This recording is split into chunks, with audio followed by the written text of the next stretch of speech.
What's up guys, Boss here, and in today's video I'm going to be showing you guys the games that got me to #1 in the world last night. You guys can see here I actually had almost an 80 trophy lead over second place. I took a couple screenshots here. Now obviously I had to sleep for, people sleep 7 or 8 hours, so as I was sleeping this guy passed me, but you can see I'm only 1 win away from getting back to him. So later today, maybe even after recording this video, I'll try to get back to first place. We'll see.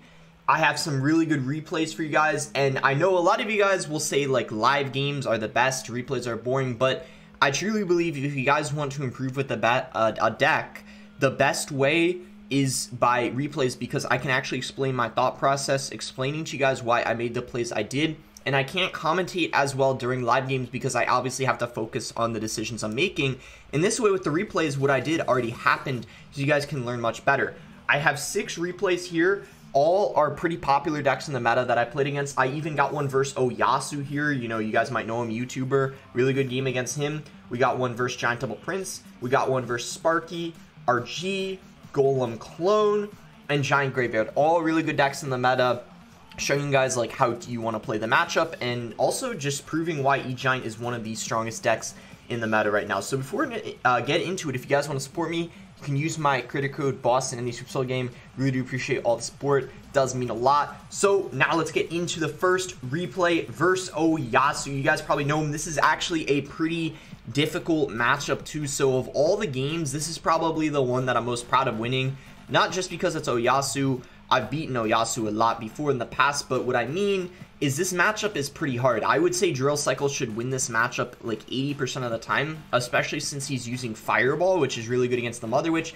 You'll see he just kind of threw the game at the end, but your goal in Single Elixir is going to be to play as passive as you can. You know that you're not really going to be able to break through in Single or even Double Elixir because the cycle is just so fast. You see here I do the Shame Goblin pretty soon because I know like this is just such a brutal matchup, but I don't give up. Like I try my best because I know you have a chance, like you can win these matchups occasionally. It's rare. I go for an E-Giant here. This was actually very good because it's going to tank for the Dark Prince and the Bandit, and then I go Bomber on top of the Drill here, just trying to prevent all the damage I can. I just know there's no way I'm going to be able to reach the tower. The purpose of the E-Giant isn't to get damage on the tower.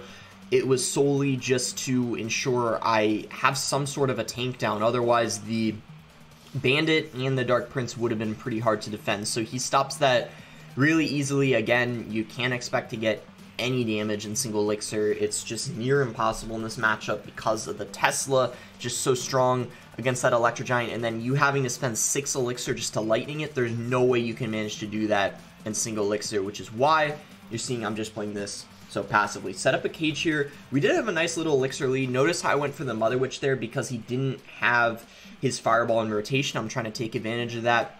Whenever he has that Fireball in cycle and I go Mother Witch, we know he's going to Fireball it. That's why I wanted to cycle it when he didn't have it in rotation.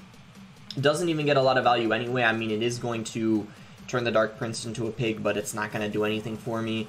You see, there's just not a whole lot I can do, and even when we get in Double Elixir, not in a good situation here because you guys can see he just outcycled my Dark Prince, so I have to go for a very uncomfortable Tornado here just to cycle me and then play my Dark Prince, committing 7 Elixir just to defend a 4 Elixir Drill. And yeah, this is not good. He's almost taken half of my right tower, and he's just being, continuing to spam here. I go for an E-Giant here because I want to save, my Bomber for that Dark Prince on the left lane, which is annoying. Takes out half of my left tower. And then finally, I try to build up a push here. I know I have to Lightning, like it's now or never. We go in, but this push was kind of a fail. Didn't do too much here. And this is why this matchup is just so dang bad, and this is why I'm so surprised I won this in Triple Elixir. So he's just going to, defend with the Drill, even when he goes for that, Tesla, and I Lightning it. It doesn't matter because he can just Drill on defense, and just him having the luxury of 2 buildings that are just really good against the E-Giant is what just makes this such a struggle. So he's also pressuring with the Fire Spirit in the other lane. That's annoying because I have to commit 2 Elixir just to take that out. And pretty much, this is why this matchup is so hard. Everything he does, I have to spend more Elixir on, like whether it being a Fire Spirit, or a bandit or a drill, I have to overcommit so much. You see there, I go for a cage and Dark Prince 8 elixir, and he still gets the fire spirit to splash on top of my tower. It's just so difficult. And yeah, like at this point I was just like praying, you know, like he makes a mistake or something, or we can get some like huge push going in triple elixir. So I just go for an E-Giant here on top of the drill, and he goes Dark Prince the other lane. Again, nothing in cycle for it. I have to go for the bomber like this, allow the Dark Prince to get damaged, because if I went for the bomber right on top of the Dark Prince of course would have just charged into it, which would not have been good. And yeah, it just, like, I mean, look at this, both my towers so low, finally in triple elixir. And yeah, I don't know how I won this. It was honestly a complete throw by him. I feel like he just made a kind of a big mistake in my opinion. I don't exactly know what it was, but I think he was a little too aggressive and he wasn't paying attention to the pushes I was building, and instead was fully focused on offense. Because you can see, I don't know about that pressure on his end there, spending all that elixir in the opposite lane and then also having to defend this dual lane push here, the push in the right lane, and then I can E-Giant in the left. This is why triple elixir is the only chance you have to win this matchup, because it's when you can finally overwhelm them potentially. And that drill might have been a little too aggressive there as well. And look at this, 17 seconds to go, and I still have barely dealt any damage to his tower, and this all turns around so quickly. Look at this NATO pulling the bandit the other lane, and then look at the Inferno Drag. He overcommits on it with the Tesla, and then look at the right lane. We stole this game in the last few seconds of the game, and Oyasu, like always, is going to spam the Goblin Laugh. I don't know why he always does that when he loses. But yeah, I was so surprised to win that matchup. He definitely has a hard counter. I think like Drill Cycle should win that 80% of the time. He just threw that in the last like 3 seconds of the game, honestly, all because of an Inferno Drag. So that was insanely clutch, and I want to start the replays off with that one. So next one is against Giant Double Prince, another really close game. This matchup definitely not as bad as the Drill Cycle one, but it's certainly winnable for him because he obviously has the Fireball from the Mother Witch. Arrows also take out the Bomber, 2 really good spells for him. And also, the double princes can overall be a little annoying for me if I don't have the correct rotation, because really the only card I have that's good against his princes is my Dark Prince, and if that's not in cycle, I might have to like overcommit with an E-Giant or something to defend them, or a cage, which isn't ideal to play. So overall, it's not an easy matchup, even though, you know, you would think like E-Giant does pretty good against Giant. I just think him having arrows kind of helps him a lot. Because Fireball for the Mother Witch, as I said, and then arrows for the Bomber, so he has a couple really good spells for him in this specific matchup. You can see he gets a little bit of damage there in the first push, kind of like the last matchup. We want to play this pretty slow here in single elixir, and Giant Double Prince, I kind of think of it almost as a bridge spam deck, like P.E.K.K.A. bridge spam, because of the princes.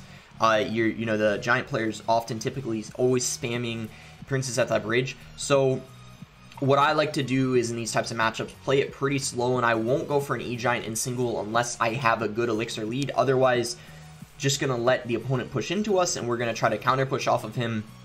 He's going to go for a Prince here. I go Dark Prince. I was a little skeptical. I wasn't sure if he was going to go Giant in front. He does, which is extremely aggressive. Luckily, he doesn't have anything else to play. So I go Mother Witch. We get a little bit of counter push here. I'm surprised he didn't Fireball. I guess he didn't do a Fireball on the Mother Witch because he knew he may have had a little bit of a hard time defending the Inferno Drag if he did, but I still think he probably should have Fireballed the Mother Witch and the tower. I think it would have been safe to do that. He goes for minions here. So now that I know that I have an elixir lead, I actually go for an E-Giant right here. And it's actually perfect because he played the Dark Prince as well. So I go for the E-Giant. It's going to give me a little bit of counter push, but obviously he's going to be fine for the most part because he does have that Prince, which is his highest DPS, to the E-Giant in this matchup here. He goes for Zap as well. So honestly, really great defense on his end there. And I'm thinking maybe I should have Lightning that. I didn't Lightning that. And I'm looking at this right now, and I think I should have Lightning that because it would have gotten me tower damage. It would have taken everything out. The Prince wouldn't have gotten a charge on the tower. Yeah, I regret doing that. So you guys can see, even though I won this game, it's probably a spoiler because you saw in the claim, but I regret, even though I won this game, I regret not playing a Lightning there because, I don't know, either that or I should have made sure the Prince didn't charge on my tower. So that was definitely a mistake there on my end. I admit that. But luckily, it didn't cost us the match. So he's actually going to go for an opposite lane push. I think here it was. Yeah, I was a little thrown off at first. I was wondering, is he going to actually go for a giant in front, or was he just baiting me? And he does. So I do a pretty risky play here. I just go all out in the opposite lane, pretty confident that I can defend the left lane, and maybe I was a little too confident because you guys are going to see this was a lot closer than I anticipated. So Dark Princes both clash. E-Giant makes it to the tower. I go for the Inferno Dragon. Look at this. I can Lightning. I could have Lightning there, but I Tornadoed that just to be safe. And honestly, I think I had to. But look at this. This is this got a little bit close here. So look at the arrows. Lightning comes in right when the arrows are down. Oh man, if that's not lucky, I don't know what is. But yeah, we got a little lucky there. But there you go. That's Giant Double Prince. Not insanely strong in the meta. I think Giant is one of the worst win conditions in the game, but it's still an OG deck. Some people occasionally do run it. Sparky up next. Another deck that's not too strong in the meta, but people are always running it. I don't know about mid-ladder people are using it, but Sparky Rage, best Sparky variant right now versus Fino Final Form here. Played against this guy a few times. So I think here he goes Goblin Giant in the back first play, which is quite an interesting starting hand, but I guess he was just getting impatient and just wanted to get the game rolling, so I respect that. I just go for a cage as soon as he goes for the Goblin Giant. Again, another matchup, you've heard me say this the first two, that you want to play pretty passively. I'm not going to go for an Electro Giant unless I know that his mini P.E.K.K.A's out of cycle or his Sparky's out of cycle, or if I'm up a ton of Elixir. Like right here, he cycles his mini P.E.K.K.A and rages. I don't really know how I feel about that play because now I just get so much counter push. And look at this. I mean, I honestly, to tell you guys the truth, don't really know why he did that. He just basically handed the game to me on a platter because now he has no Elixir. I Tornado this in. I go for a Bomber here too, knowing that he's completely out of Elixir, and we pretty much take his tower. I mean, I guess I don't blame him for doing that. He was kind of just gambling. He didn't know what deck I was using, but clearly it didn't pay off for him. That's why when I'm using Sparky, I wouldn't want to Goblin Giant in the back first play of the game. I think it's a risky play. I guess we could even... Do we want to speed it up here? I guess we'll speed it up because pretty much what happens is he tries to go for a Desperation opposite lane push with his Sparky in the right lane. And then I'm just like, you know what? Let's just 3-crown him because he just used 6 Elixir. He only has enough for a mini P.E.K.K.A. And he had to play it on the Dark Prince, which the E-Giant is not. I just Tornado it in. And my thought process was like, okay, even if I don't 3-crown him right here, I would have just 3-crowned him to the next push. So I'm not too worried even if he, you know, took my right tower, because look at how low it is. Worst case scenario, I could have just cycled 2 lightnings. But yeah, we get the win there. Kind of, I don't know. I don't know why he spammed everything at the bridge at the beginning, but I'm not complaining. It allowed us to get the win. So here's a nice win here versus Swarzen. And he's using RG, one of the most popular decks in the meta. Swarzen, also a really good player. He actually finished 30th last season. He's doing quite well in CRL right now as well. So this is a great replay as well. He actually does something at the beginning, and this is why I always, with RG, I never do this because of all the Electro Giant in the meta. This is a huge tip for you guys. If you guys are using RG, do not Fisherman in the back first play of the game. This is why you don't do that. This is why you don't do that. It cost him the game. Yeah, just don't do this. If you want a Fisherman first play, play it at the bridge. It might sound crazy, but it's much better than playing it in the back. Because if you play it in the back, and if the other person's using Electro Giant or Golem, you could lose. This is why you don't do that. And he knows right away too. So, Fisherman comes down in the back, first play of the game, and I knew right when he did that, like, okay, I'm just going E-Giant at the bridge. I cycle my Bomber preemptively, but there we go. E-Giant right away. There we go. And if I had a Tornado, he does the flame, like he knows he just messed up. Yeah, so don't Fisherman first play. Just don't do that, because if the other person has E-Giant or Golem, you're screwed. You are screwed. He tries to do everything he can here to pressure, but I have the Cajun cycle. I have a Dark Prince as well, so we're chilling for the most part. That Dark Prince too also protects the Brawler to make sure that if he went for Fisherman, he wouldn't have been able to pull away the Brawler. And I don't even think that turns into... No, he gets 1 pig because of the Electro Spirit. Good Electro Spirit. Good effort on his end to, you know, try to get some damage, but yeah, that Fisherman at the start definitely killed him there. We got an Elixir lead too, just everything going our way. He doesn't have Fireball and Cycle for the Mother Witch because he used it on defense. And honestly, that start really did mess him up because this isn't even that easy of a matchup for me. You'll see he makes a good effort and like puts up a good fight. This was a good Fisherman on his end here. The only reason why I went this aggressive knowing that he had a Fisherman in cycle is because he was so low on Elixir compared to me, so I was really trying to take advantage of that. And honestly, we do a pretty good job of it. I mean, you guys can see the Electro Giant in the right lane is actually doing a ton of damage. It even forces a Mega Minion out of him. So we have both towers now at about half health. I'm up like 8 Elixir. I don't even know how, but I cycle a Cage. After cycling the Cage, I'm still up Elixir. And yeah, I mean, this is like just about as good as a start to a match as you can get. I even cycle my Inferno Drag too because I was up 8 Elixir. I mean, the fact that I can cycle 2 4 Elixir cards and still be even with him on Elixir is kind of... that's not something you see very often. Let's just put it that way. So he goes for another Fisherman here. I believe I Tornado this time to pull it closer, so this way the E-Giant stays in the left lane. But honestly, he defended this really well, I got to admit.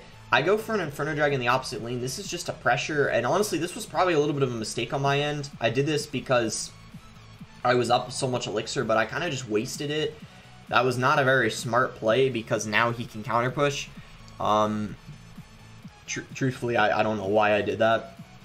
I should have just Inferno Dragged in the back, but anyway, solid defense here regardless, so we're okay, but we're kind of, what I did there, spending that 10 Elixir that didn't get too much value, is kind of potentially throwing this game that I had a huge, lead in at the beginning. And here, I'm forced to go for a Lightning, and I'm not going to lie, I was kind of panicking a little bit here that I lost because, yeah, I didn't cage right away. I caged late, so another mistake, and yeah, I'm kind of throwing this game, like really throwing this game.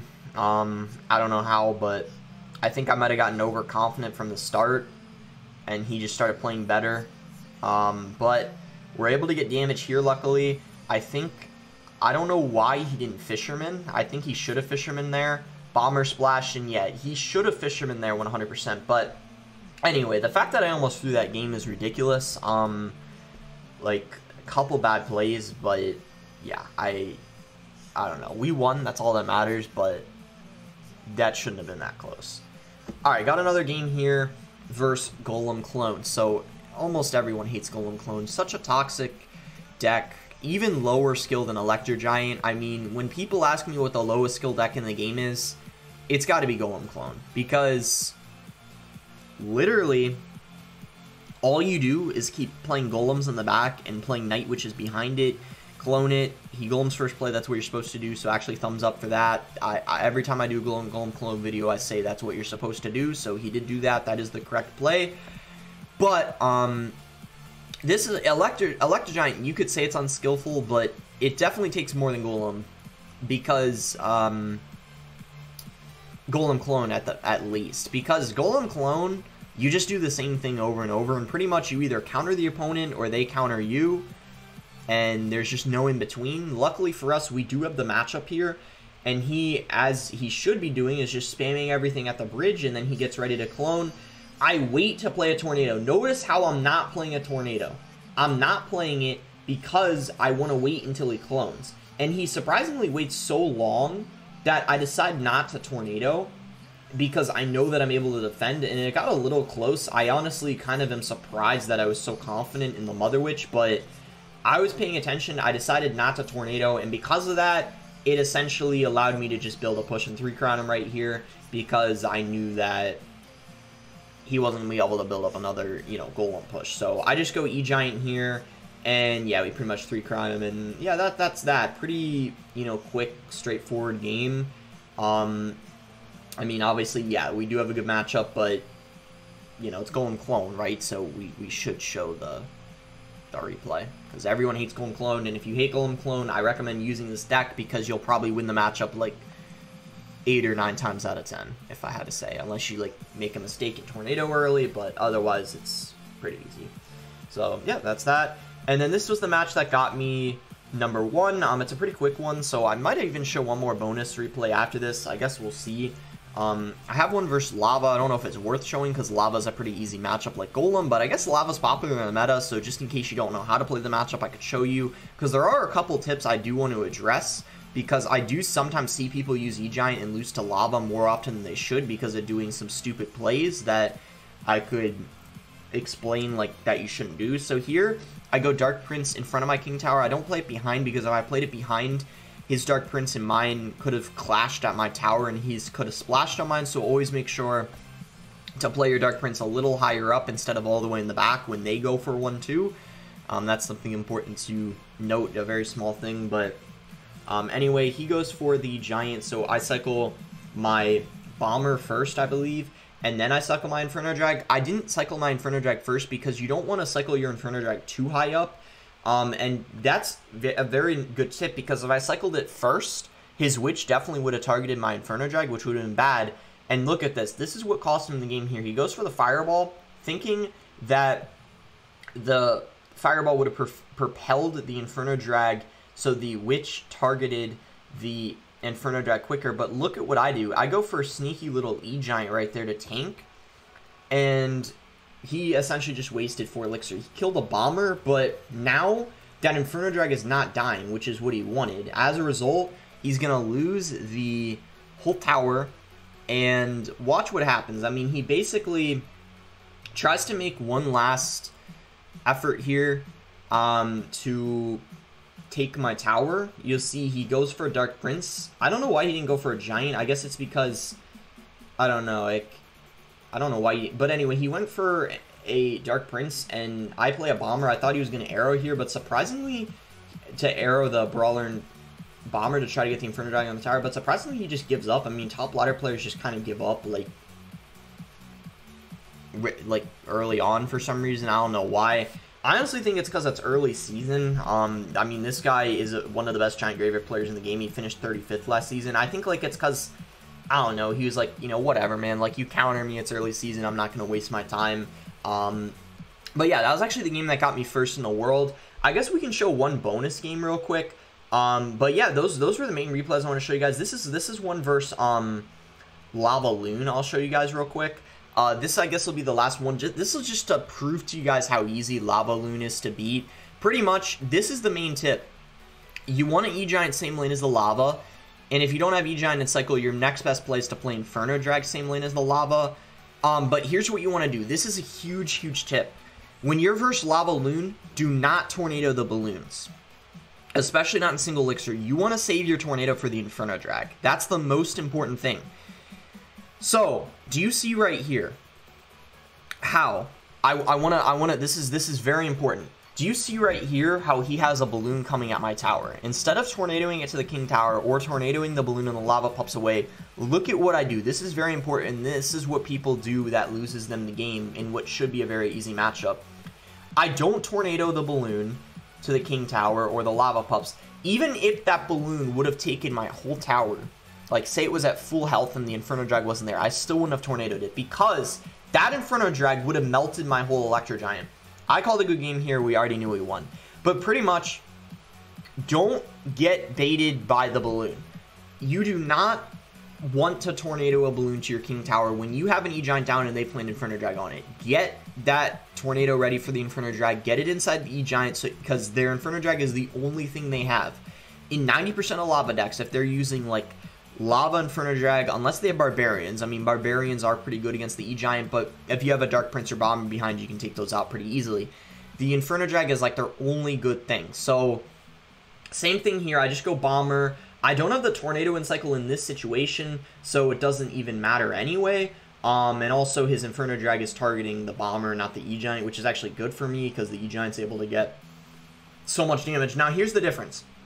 I don't have an E-Giant down, so now if I want a tornado, I can, but instead of playing it, I decide, why not just go for a Mother Witch, because we'll get some counter push going, and I just think it's like a better play. This way I can save my tornado for his Inferno Drag when he plays it. He doesn't even take the tower there, so playing the Mother Witch was definitely the correct decision. He is so mad right now.